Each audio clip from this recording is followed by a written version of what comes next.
Hey guys, it's I don't know, 10 o'clock on a Saturday night. You have to excuse my being winded. I just ran up the stairs and ran a couple other places, but with the Beatles backdrop here, my tribute shelf, I wanted to I'm going to stand for this one just because I've been sitting I went to a banquet tonight for work.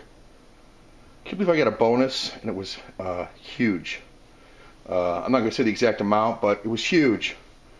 So anyway, I'm going to be buying some stuff, needless to say. And my wife doesn't even have a problem with it because she's buying some stuff too. I don't know what we're going to buy. I don't know if we're going to buy a big screen TV or buy a car, or I don't know what we're going to buy. It's a big bonus. So I'm fortunate to work for a company that is doing quite well. Part of the reason I'm not on camera is because we've got about, I don't know, say about 2,000 employees, and almost all of them would know me. So it's one of the reasons I don't go on camera. Anyway, so with that said, let me go through some recent pickups. These were in the last day or so. First, this was one that I didn't know if I'd like this. My wife loves it. It's Downton Abbey. It's seasons 1 and 2 limited edition. Rave reviews. It's a PBS show. Comes out of Britain. And the UK does a lot of great dramas, I think. A lot of great comedies too. Downton Abbey is a good show. I watched all of season 1 recently within the last couple days, and I'm on to season 2, like 7 episodes. I'm on to the first episode of season 2. It starts out, the first episode, it's about a family who lives in this huge house, castle-like estate. He is the lord, but he doesn't own it. He is the custodian of it, which means it will pass down to his heirs.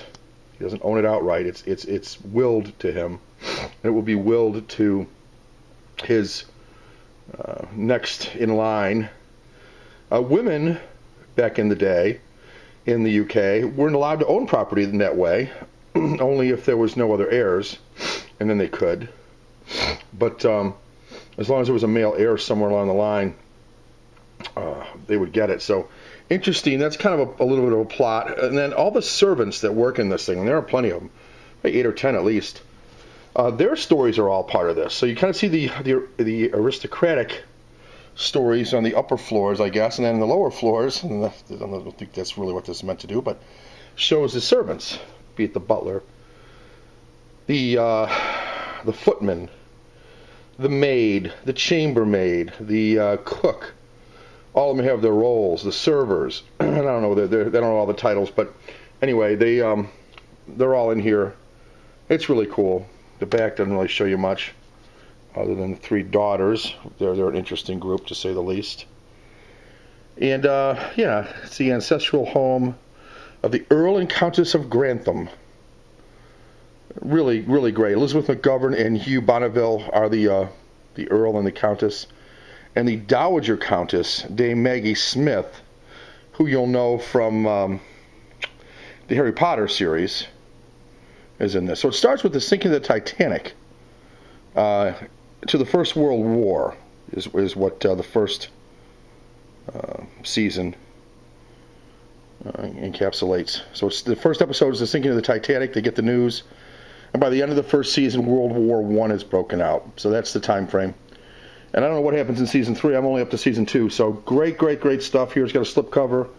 The case looks just like the outside. So actually, I take it back. A lot of people say they like it when the case looks different. It does look the same. It is the same. Yeah.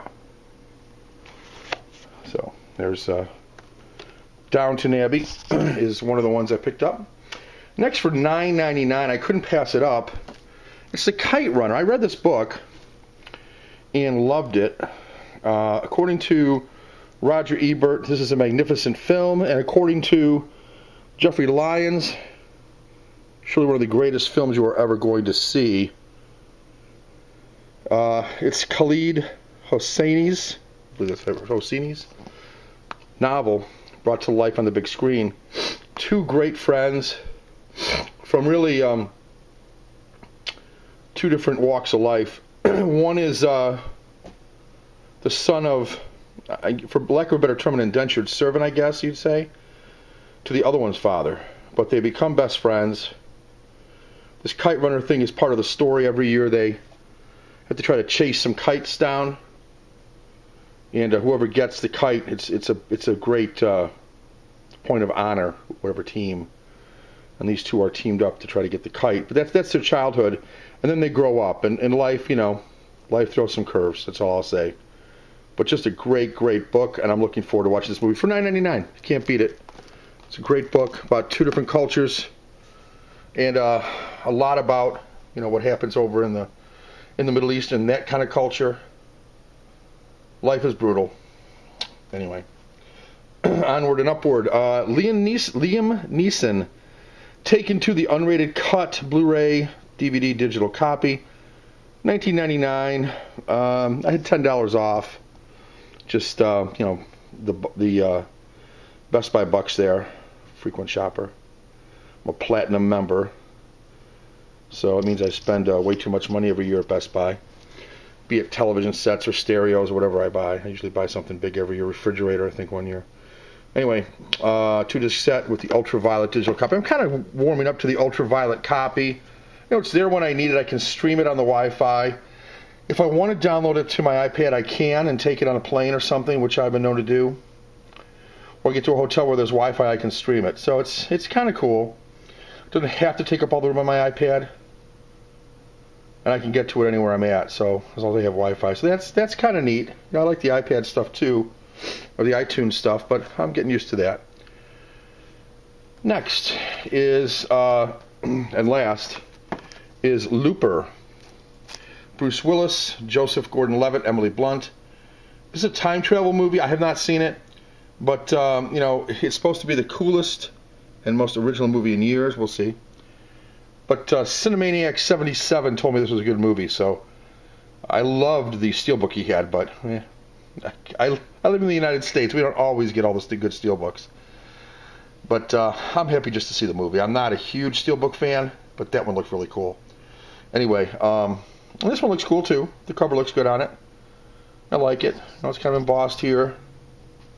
You've got the clock here for the second O, which I think is kind of neat looking. And, yeah, looks like a pretty good one. There's the back of that. Looks good, some special features, some Blu-ray exclusives, I like that. I never did show the back of Taken. I heard it was better than the first one. I liked the first one a lot, so I probably like this one too. Liam Neeson just kicks ass. I mean, he just kicks ass in these movies. You gotta love him. So hopefully I like that. I like good thriller. That should be good. I like the sci-fi time travel stuff in Looper. We're looking forward to that. And then the drama, kind of a bare bones edition, but the drama of Kite Runner I'm sure we're going to like. And then I'm really loving Downton Abbey. So, can't beat those. Alright guys, that's it for now. Keep it to under 9 minutes. And till the next time, I'll talk to you then. Take care, guys.